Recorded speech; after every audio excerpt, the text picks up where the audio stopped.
Praise the Lord. ஒரு நிமிடம் உங்களோடு தேவனிடம் கேட்டுவிட்டு மனிதரிடம் கையேந்துவது விசுவாசம் அல்ல.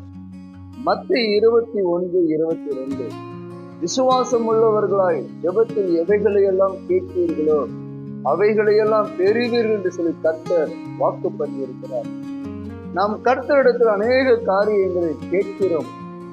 நாம் கேட்கும் காரியங்களுக்கு கர்த்தர் பதில் கொடுப்பதற்கு முன்னதாகவே நாம் சொந்தமாகவே நம்முடைய முடிவுகளை தேட ஆரம்பிக்கிறோம்.